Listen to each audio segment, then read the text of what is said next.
नमस्कार मित्रों, मेरे YouTube चैनल बजरंगलाल सैनी गुरु में आपका एक बार फिर से स्वागत है। आज इस वीडियो में हम विकारी पदों का पद परिचय लेकर आपके सामने उपस्थित हुए हैं। आप हिंदी व्याकरण, साहित्य, वाङ्मय के अधिकाधिक वीडियो देखने के लिए हमारे इस चैनल को सब्सक्राइब कीजिए, लाइक कीजिए, शेयर कीजिए, कमेंट कीजिए, अपने मित्रों को भी बताइए, खुद भी लाभ उठाइए और अपने साथियों को भी कहिए कि वो भी इसका लाभ उठाएं। इसमें किसी भी प्रकार का कोई भी शुल्क नहीं है। तो आज सबसे पहले हम विकारी पदों की बात करते हुए विकारी पद की परिभाषा की बात करेंगे।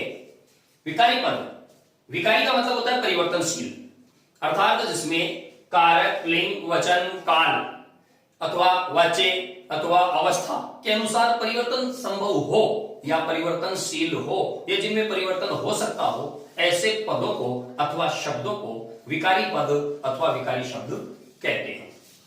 जैसे मैंने छोटा सा उदाहरण लिखा है यहां पर, जाता, जाति, जाते, गया, गई, गए, ये दोनों जाना क्रिया के रूप है। जाता पुल्लिंग एक वचन, जाति स्त्रीलिंग एक वचन, जाते पुल्लिंग बहुवचन। तो जैसे लिंग या वचन का परिवर्तन हुआ वैसे वैसे क्रिया के स्वरूप में भी परिवर्तन हुआ। भूतकाल में गया, गई, गए, तो जा का ग बन गया। तो इस प्रकार से इसका मतलब यह हुआ कि क्रिया शब्द जो है या क्रियापद जितने भी होते हैं वो सारे विकारी होते हैं। तो विकारी पदों की बात हम करें तो विकारी पद मूल रूप से 4 प्रकार के होते हैं, यानी विकारी पदों के 4 भेद हैं, 4 प्रकार हैं। वो कौन कौन से हैं? संज्ञा, सर्वनाम, विशेषण और क्रिया। संज्ञा, सर्वनाम, विशेषण और क्रिया। संज्ञा, जैसा कि हम जानते हैं कि संज्ञा का मतलब होता है किसी व्यक्ति, वस्तु, स्थान, प्राणी, भाव आदि के नाम को हम संज्ञा कहते हैं। संक्षिप्त रूप में अगर कहा जाए, समझाया जाए तो बस इतना ही समझिए कि नाम चाहे किसी का भी हो, चाहे वो स्थान का हो, नगर का हो, देश का हो, नक्षत्र का हो, किसी नदी का हो, भूतल का हो, धरती के पर्यायवाची हो, किसी भी प्राणी, पदार्थ आदि का नाम जिसको नाम से पुकारा जाए उस नाम को संज्ञा कहते हैं। फिर संज्ञा के विभिन्न प्रकार हो जाते हैं। व्यक्तिवाचक का मतलब यह होता है कि उसको व्यक्ति विशेष या वस्तु विशेष या पदार्थ विशेष या स्थान का जो नाम है उसको हम व्यक्तिवाचक संज्ञा के अंतर्गत रखते हैं। हर पेन को पेन कहते हैं, हर कलम को कलम कहते हैं, ये उसकी जाति है इसलिए जातिवाचक संज्ञा है। लेकिन अगर उस पेन का नाम सेलो पेन है, मार्कर पेन है, कैमलिन पेन है, मॉन्टेक्स का पेन है, तो इसका मतलब यहाँ पर उसकी विशिष्ट नस्ल या किस्म हमारे सामने आ जाती है और तब उसे हम व्यक्तिवाचक संज्ञा के नाम से जानते हैं। एक होती है भाववाचक संज्ञा, मन के भाव और मस्तिष्क के विचार को जब हम नाम देते हैं तब वो भाववाचक संज्ञा के अंतर्गत आते हैं। हम अध्ययन करते हैं, मनन करते हैं, चिंतन करते हैं, ये सब भाववाचक संज्ञाएं हैं। हमारे हृदय में प्रेम है, घृणा है, द्वेष है, ईर्ष्या है, लोभ है, मोह है, मद है, अहंकार है, अच्छाई है, सद्गुण है, साहस है, वीरता है, ये सब भाववाचक संज्ञाएं हैं। तो सबसे पहले हम चर्चा करेंगे संज्ञा की। संज्ञा अर्थात नाम। संज्ञा से मतलब क्या है? नाम। अब ये नाम किसका? वस्तु, व्यक्ति, स्थान, प्राणी, भाव के नाम को संज्ञा कहते हैं। संक्षिप्त रूप में यह भी कह सकते हैं नाम किसी का भी हो, भौतिक पदार्थ या अभौतिक पदार्थ, किसी का भी नाम हो उसको हम संज्ञा के नाम से जानते हैं। जैसे हम वस्तु की जब हम बात करते हैं, वस्तु की जब हम बात करते हैं तो हम इसको यूं समझ सकते हैं, एक मिनट, वस्तु की जब हम बात करते हैं तो कोई भी पदार्थ, जैसे ये कलम है जो मेरे हाथ में है, ये वस्तु है, तो ये कलम संज्ञा है। हो सकता है कि वो कोई कुर्सी हो, ये संज्ञा है, ये संज्ञा शब्द है। जब व्यक्ति की बात करते हैं तो हो सकता है कि वो रमेश हो सकता है कि वो सुरेश हो सकता है कि वो सीता हो या कोई और किसी व्यक्ति का नाम। जब हम स्थान की बात करते हैं तो कोई देश भी हो सकता है, कोई नगर भी हो सकता है। देश का अगर नाम हो तो वो भारत भी हो सकता है, नगर का कोई नाम हो तो वो जयपुर भी हो सकता है। प्राणी की बात करें, वो हाथी हो सकता है, वो मछली हो सकता है, पक्षी हो सकता है, और जब पक्षी की बात करें तो हो सकता है वो चिड़िया हो। पशु, कोई कीट हो सकता है, कोई चींटी हो सकती है। तो ये प्राणियों के नाम। जब भाव की बात करें, मन के भाव और मस्तिष्क के विचार इस श्रेणी में आ जाते हैं। अगर मस्तिष्क की बात करें, विचार की बात करें तो चिंतन है, मनन है, अध्ययन है। हृदय के भावों की जब बात करते हैं तो सुंदरता है, वीरता है, प्रेम, स्नेह, घृणा, ये सारे भाव के नामों में आ जाते हैं। तो किसी भी पदार्थ, व्यक्ति, प्राणी, स्थान, भाव, इनके जो नाम होते हैं उनको हम सम्मिलित रूप से संज्ञा के नाम से जानते हैं। तो संज्ञा का दूसरा अर्थ है नाम, और नाम को ही संज्ञा कहते हैं। इसका पर्यायवाची एक अभिधा भी है, जिसका भी अर्थ नाम या उपाधि होता है। तो इस प्रकार से यह संज्ञा की परिभाषा है कि वस्तु, व्यक्ति, स्थान, प्राणी, भाव के नाम को हम संज्ञा कहते हैं। अब हम इसको 3 भागों में बांटते हैं। संज्ञा को हम 3 भागों में बांटते हैं, यानी संज्ञा के कुल 3 भेद होते हैं। कौन कौन से होते हैं? सबसे पहले व्यक्तिवाचक संज्ञा, दूसरी जातिवाचक संज्ञा, और तीसरी भाववाचक संज्ञा। व्यक्तिवाचक संज्ञा, जातिवाचक संज्ञा और भाववाचक संज्ञा, ये तो मुख्य 3 प्रकार हैं। कई पुस्तकों में इसके 5 प्रकार भी दिए हुए हैं, जिसमें जातिवाचक के 2 भाग और कर रखे हैं, समुदायवाचक और द्रव्यवाचक। जबकि वास्तव में समुदायवाचक और द्रव्यवाचक जो हैं वो जातिवाचक की श्रेणी में आ जाते हैं, अलग से संज्ञाओं का प्रकार नहीं है। हाँ, इसके अलावा 2 अलग प्रकार जरूर हैं, गणनीय संज्ञा, अगणनीय संज्ञा, काउंटेबल नाउन, अनकाउंटेबल नाउन। तो गणनीय संज्ञा का मतलब वे समस्त पदार्थ, व्यक्ति, वस्तु आ जाते हैं जिनकी हम गिनती कर सकते हैं। अगणनीय संज्ञा में वे पदार्थ आते हैं जिनकी गणना संभव नहीं हो, बल्कि जिनका नाप, माप और तोल होता हो, जिसको हम परिमाण यानी मात्रा में व्यक्त कर सकते हैं, वो अगणनीय संज्ञाओं में आ जाती हैं। तो इस प्रकार से संज्ञा की सामान्य सी परिभाषा थी। अब हम चर्चा करेंगे संज्ञा के विभिन्न प्रकारों के अलग अलग प्रकारों की, अलग अलग उदाहरणों की। तो सबसे पहले व्यक्तिवाचक संज्ञा।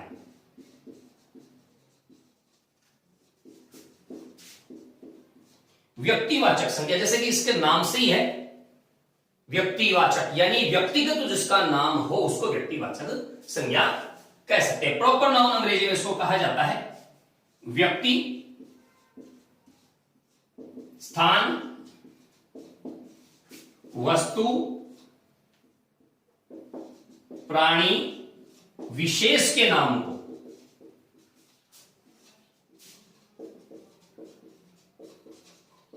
व्यक्तिवाचक संज्ञा कहते हैं। विशेष शब्द पर जोर दीजिएगा,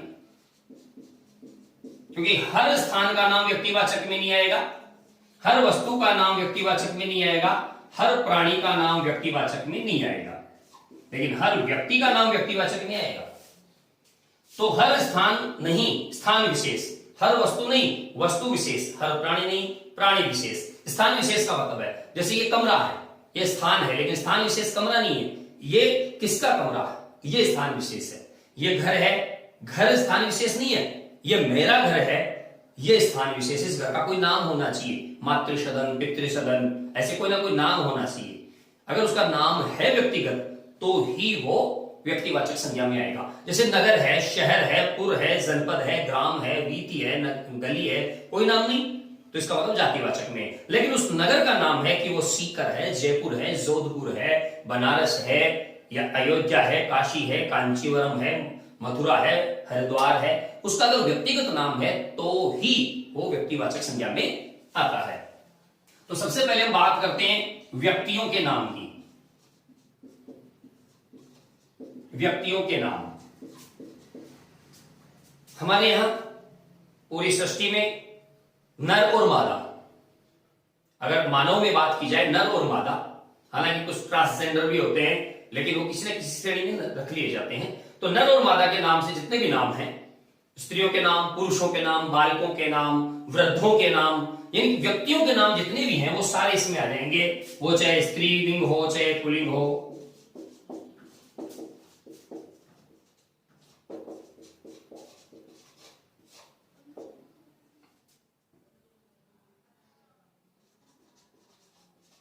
वो कोई भी हो, सीता गीता हो, मोहन हो, रॉबर्ट हो, या अयब हो, परमजीत हो, सुरजीत हो, कोई भी हो, वो व्यक्तियों के नाम है और व्यक्तियों के नाम हमेशा व्यक्तिवाचक संज्ञा में आ जाते हैं।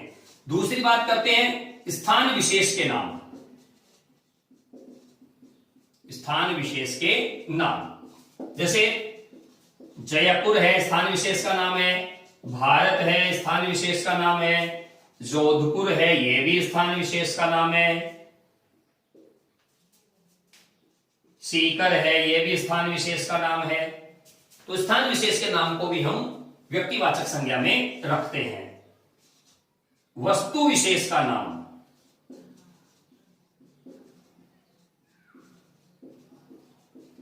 और वस्तु विशेष के नाम में मान लीजिए मार्कर पेन है,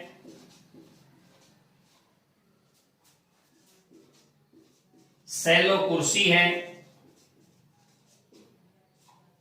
उस वस्तु का नाम होना चाहिए। बजाज पंखा है, होंडा मोटरसाइकिल है, स्प्लेंडर प्लस मोटरसाइकिल है, नोकिया फोन है, उसका नाम होना चाहिए। अगर हम प्राणी विशेष का नाम बात करते हैं तो प्राणी विशेष के नाम में महादेवी वर्मा की आपने पढ़ी होगी गौरा गाय, उस गाय का नाम गौरा।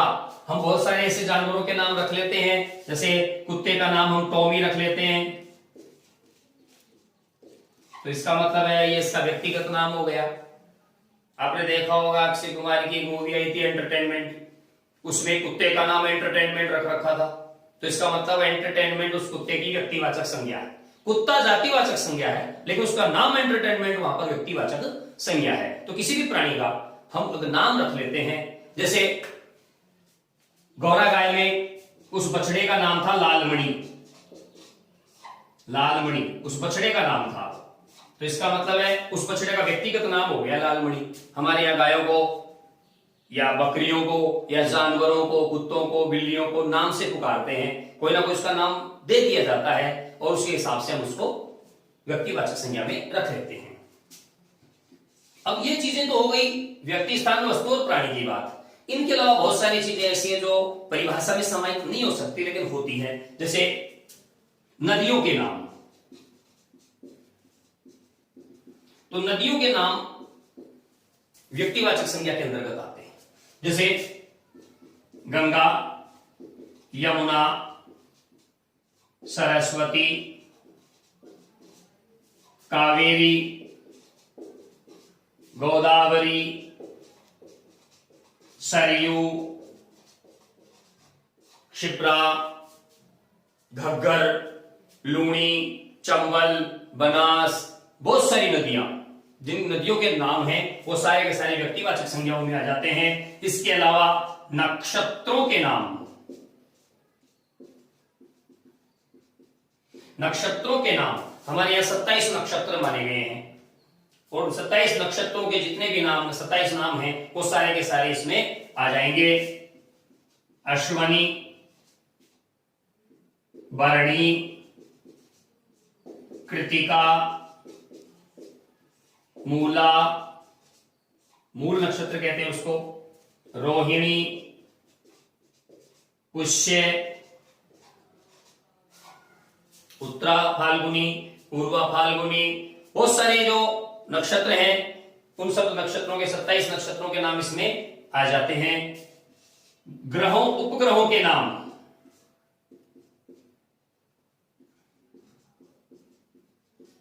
ग्रहों उपग्रहों के नाम, तो जितने भी ग्रह उपग्रह हैं उन सब के नाम व्यक्तिवाचक संज्ञा में आ जाते हैं। पृथ्वी, बुध, मंगल, बृहस्पति, शुक्र, शनि, ऐसे ही चंद्रमा, जो ग्रह हैं उपग्रह हैं वो सारे इस श्रेणी में आ जाते हैं। पर्वतों के नाम, पर्वत हैं, पर्वत श्रृंखलाएं हैं, चाहे रॉकीज हो, एंडीज हो, अरावली हो, हिमालय हो, विंध्याचल हो, जो भी हो, हिमालय, अरावली, विंध्याचल,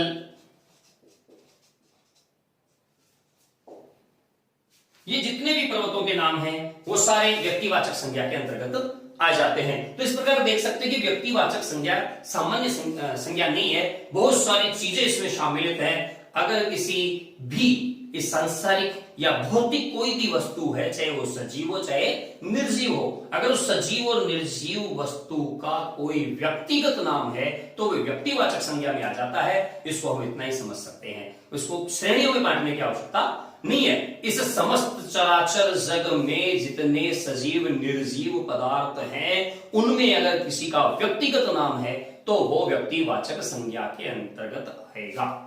तो विभिन्न श्रेणियों में बांटने की इसकी आवश्यकता नहीं है। हालांकि कुछ चीजें हैं जो हमें पहचानने के लिए, छोटे बच्चों को पहचानने के लिए, या कई बार ऐसी स्थिति होती है कि वहां पर अचानक से ऐसा कोई प्रश्न आन खड़ा होता है कि हम विचार करते हैं कि क्या होगा, तब एक ही दिमाग में बात रखनी है, समस्त भूमंडल नहीं समस्त ब्रह्मांड में जितनी चर अचर वस्तुएं हैं, सजीव निर्जीव वस्तुएं हैं, उन सभी का अगर उनमें से किसी का भी व्यक्तिगत नाम है तो वह व्यक्तिवाचक संज्ञा के अंतर्गत आता है। तो व्यक्तिवाचक संज्ञा के बाद हम चलते हैं जातिवाचक संज्ञा की तरफ। लेकिन उससे पहले आपको एक छोटी सी बात बताऊंगा मैं, क्योंकि हर व्यक्तिवाचक संज्ञा होती है, लेकिन उसमें आपने थोड़ा सा भी परिवर्तन कर दिया तो वह संज्ञा अपने मूल रूप से भटक जाएगी और कहीं और चली जाएगी। हम यूं समझ सकते हैं कि अगर व्यक्तिवाचक संज्ञा का बहुवचन रूप हो, ध्यान दीजिएगा, व्यक्तिवाचक संज्ञा का बहुवचन रूप जातिवाचक संज्ञा में बदल जाता है।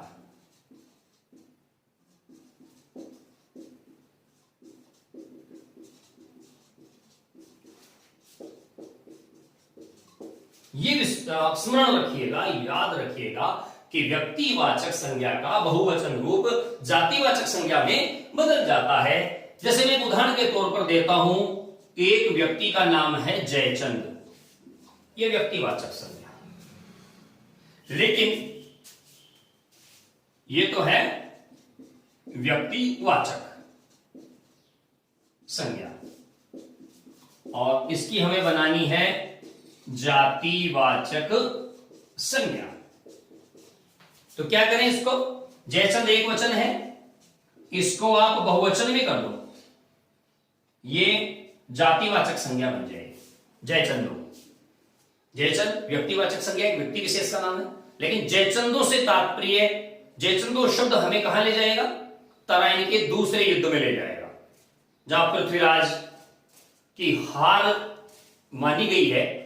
किसकी वजह से, उसके ससुर कन्नौज के राजा जयचंद की वजह से, क्योंकि उसने शत्रु का साथ दिया, विश्वासघात किया। तो यहां पर जयचंदो शब्द का मतलब है विश्वासघाती लोगों, और वो कोई भी हो सकता है।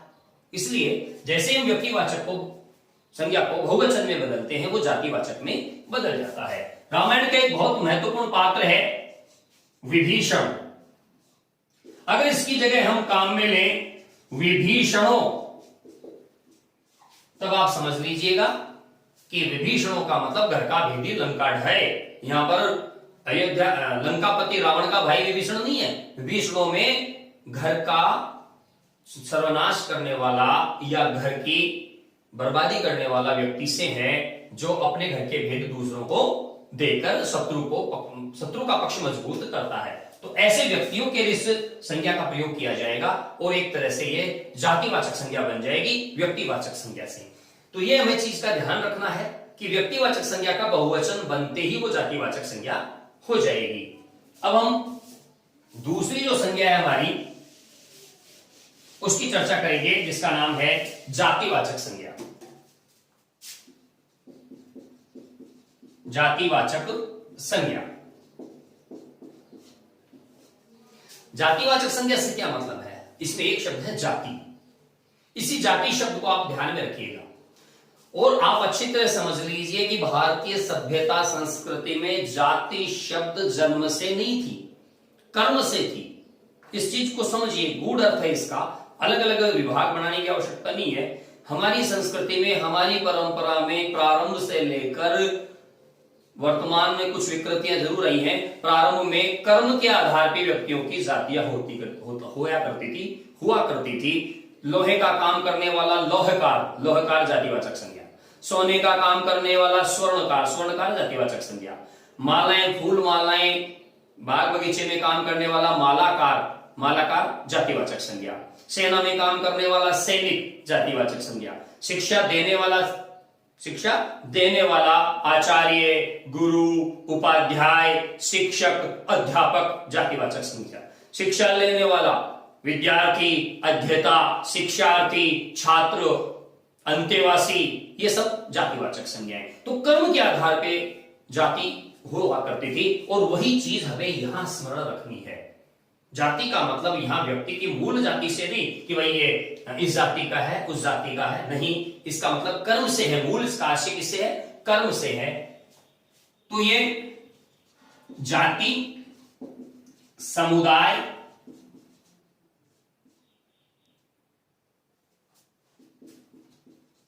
समूह का बोध कराने वाले शब्द या शब्दों को जातिवाचक संज्ञा कहते हैं।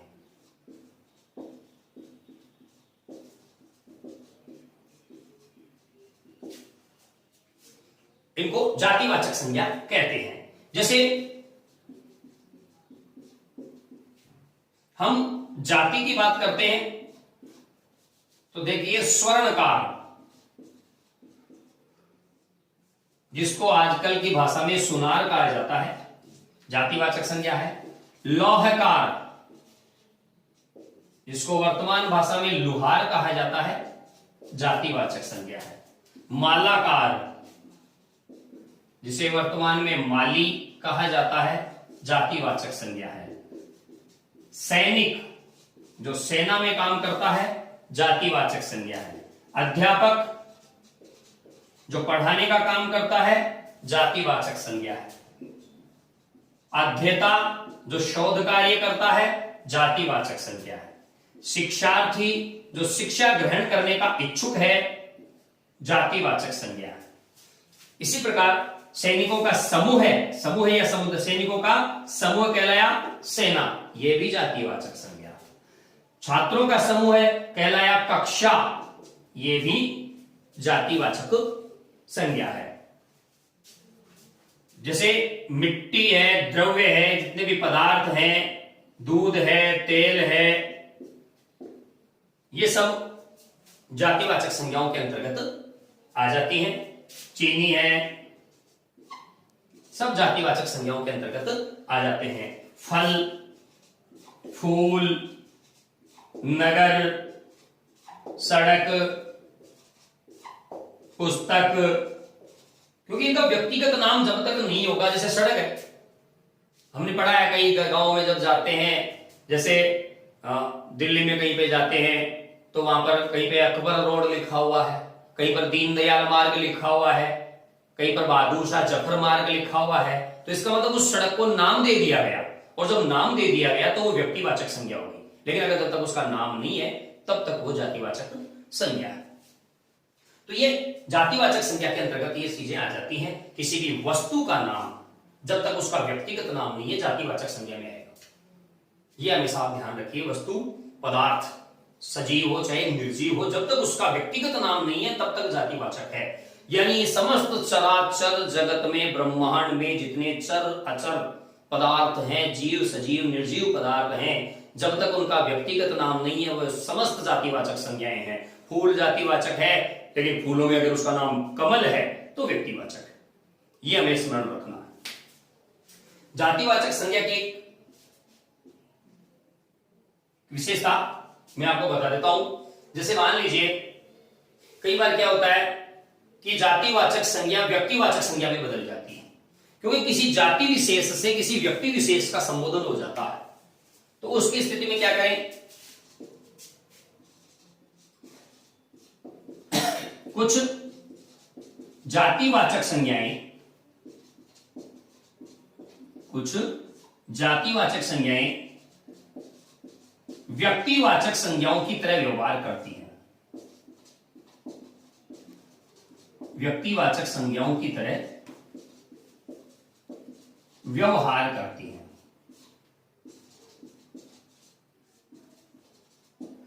अब इस चीज को यूं समझिए, जैसे गांधी, जब इस गांधी शब्द पर हमारा ध्यान जाता है तो सबसे पहले जो चित्र हमारे मस्तिष्क में उभरता है वो महात्मा गांधी जी का उभरता है। तो इसका मतलब गांधी यहां पर जाति गोत्र आदि न होकर एक व्यक्ति का पर्याय बन गया है। तो यहां पर गांधी शब्द में, केवल गांधी शब्द में व्यक्तिवाचक संज्ञा, केवल गांधी शब्द में मैं फिर से कह रहा हूं, क्योंकि ऐसे तो राहुल गांधी है, तो राहुल गांधी तो अपने आप ही व्यक्तिवाचक संज्ञा है, लेकिन उसमें गांधी गोत्र है, ऐसा कुछ नहीं है। केवल गांधी अगर है कि गांधी ने भारत को आजादी दिलाई, गांधी ने भारत की आजादी के लिए संघर्ष किया, तब वहां पर गांधी शब्द महात्मा गांधी का पर्यायवाची है। तो ये कुछ चीजें हैं। जैसे स्वामी, स्वामी की जब बात आती है कि स्वामी जी ने शिकागो के विश्व धर्म संसद सम्मेलन में भारत का प्रतिनिधित्व किया, तो वहां पर हम स्वामी विवेकानंद जी की बात कर रहे हैं, वहां पर हम स्वामी विवेकानंद जी की बात कर रहे हैं। शब्द आ जाए महामना, महामना ने, शब्द आ गया महामना, कि महामना ने भारत का नाम रोशन किया, तो महामना शब्द से हम क्या समझेंगे, महामना मदन मोहन मालवीय, तो महामना शब्द मदन मोहन मालवीय के लिए आया है। तो ये फिर जातिवाचक ना और क्या हो गया, व्यक्तिवाचक संज्ञा बन गया। तो कुछ जातिवाचक संज्ञाएं, उपाधियां, वो जातिवाचक न होकर व्यक्तिवाचक हो जाती हैं। ये हमें ध्यान रखना है। तो जातिवाचक संज्ञाओं के संक्षिप्त विवेचन के बाद हम भाववाचक संज्ञा के ऊपर थोड़ा सा प्रकाश डालने का प्रयास करेंगे। भाववाचक संज्ञा,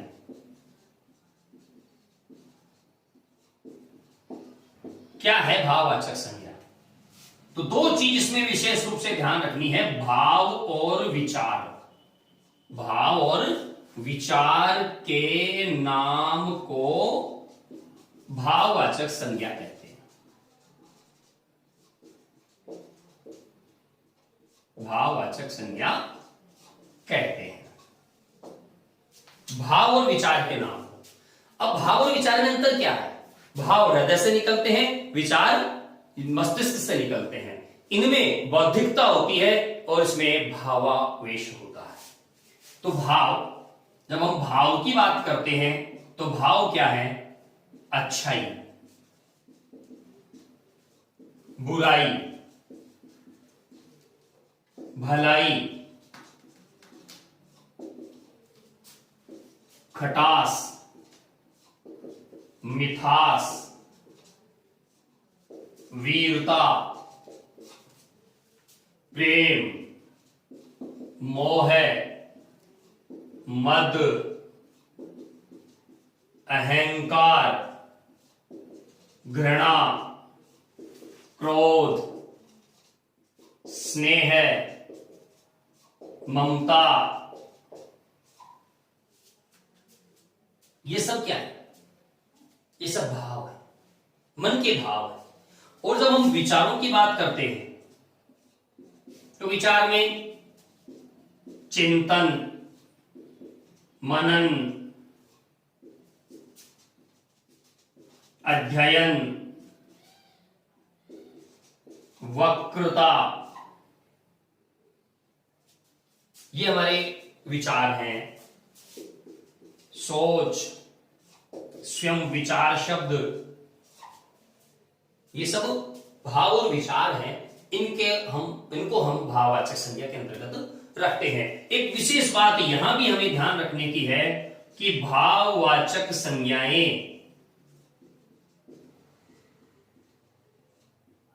सदैव एक वचन में होती है।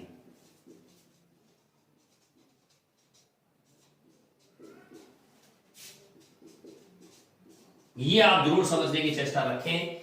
कई बार ऐसे प्रश्न पूछ लिए जाते हैं कि भाववाचक संज्ञाएं, कोई भी भाववाचक संज्ञा देकर इसमें एक वचन है या बहुवचन है, तो भाववाचक संज्ञाएं एक वचन में होती है। लेकिन कई बार ऐसी स्थिति में आती है कि हमें ऐसा वाक्य दे दिया जाए कि आजकल भलाइयों का जमाना नहीं है, या उसने उसकी भलाइयों का सही प्रतिफल नहीं दिया। तो हमने देखा कि भलाई जब भाववाचक है, एक वचन होती है, तो भलाइयों शब्द का प्रयोग क्यों किया गया?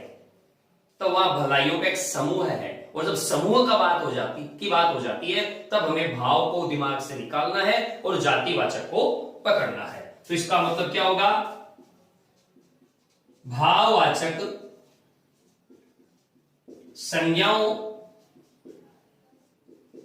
का बहुवचन रूप जातिवाचक संज्ञा बन जाता है।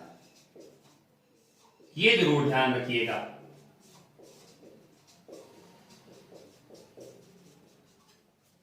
भाववाचक संज्ञाओं का बहुवचन रूप जातिवाचक संज्ञा बन जाता है, फिर वो भाववाचक नहीं रहता है। जैसे बुराई, ये भाववाचक है, लेकिन अगर इसमें हम शब्द लिख दें बुराइयों, तो आप मानकर चलिए कि बुराइयों शब्द फिर भाववाचक नहीं बचा है, वह क्या हो गया है? वह जातिवाचक संज्ञा में बदल गया है। तो ये एक बहुत ही छोटा सा विषय था आज का, केवल संज्ञा कि संज्ञा हम किसे कहते हैं। अब हम संज्ञा के बाद एक अलग बिंदु पर चर्चा करेंगे, जो हमारा मूल बिंदु है विकारी पद। विकारी पद हमारा मूल बिंदु है। अब संज्ञा में विकार किस किस से आ सकते हैं उसकी हम चर्चा करेंगे। संज्ञा में विकार किस किस से आ सकते हैं? तो संज्ञा के विकारी तत्व, संज्ञा के विकारी तत्व कौन कौन से? संज्ञा के विकारी तत्व, तो संज्ञा का विकारी तत्व पहला है कारक, दूसरा है वचन, तीसरा है लिंग। संज्ञा के मुख्य 3 विकारी तत्व हैं, कारक, वचन, लिंग।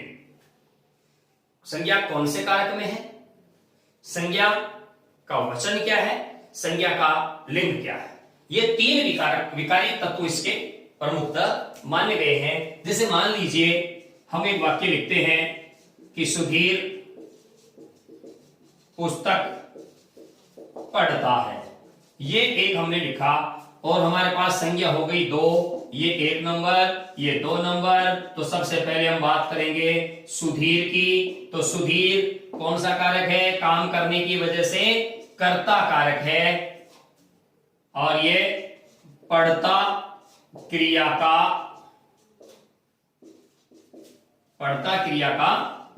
करता है, नंबर 1। दूसरा एक वचन है,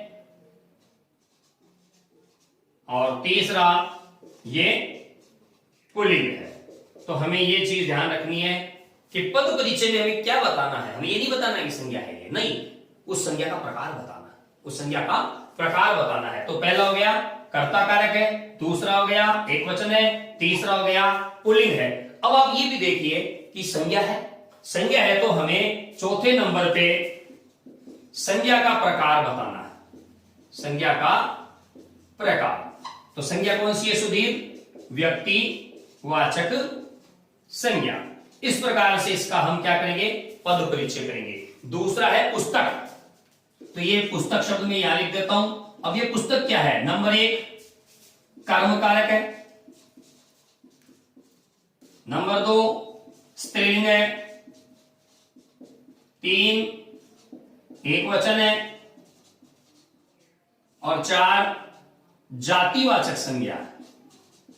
क्योंकि पुस्तक से किसी विशेष पुस्तक का पता नहीं लग रहा है, वो कोई सी भी पुस्तक हो सकती है, गणित की भी हो सकती है, सामाजिक की भी हो सकती है, कोई उपन्यास भी हो सकता है, कोई कहानियों की किताब हो सकती है, कोई कविताओं की पुस्तक हो सकती है, कोई धार्मिक पुस्तक हो सकती है। तो हमें यह संज्ञा के विकारी तत्वों का ध्यान होना चाहिए, कारक, वचन, लिंग और उसका प्रकार। प्रकार सभी में आएगा, चाहे संज्ञा हो, चाहे सर्वनाम हो, चाहे विशेषण हो, चाहे क्रिया हो। प्रकार को सब में हमें अनिवार्य रूप से शामिल करना है। तो इस प्रकार से हम संज्ञा के विकारी तत्वों के आधार पर उसका हम पद परिचय दे सकते हैं। ये 4 बिंदु संज्ञा में आपको स्पष्ट रूप से स्मरण में रखने हैं कि हमें उसमें कारक बताना है, हमें उसमें वचन बताना है, हमें उसमें उसका लिंग बताना है, और हमें यह बताना है कि वो संज्ञा का कौन सा प्रकार है, ये हमें उसमें स्पष्ट रूप से बताना है। तो संज्ञा प्रकरण में आज बस इतना ही। कल हम सर्वनाम शब्द के वीडियो के साथ आपके समक्ष पुनः हाजिर होंगे। तब तक के लिए नमस्कार। आप हमारे चैनल को सब्सक्राइब कीजिए, शेयर कीजिए, लाभ उठाइए। धन्यवाद। जय श्री राम।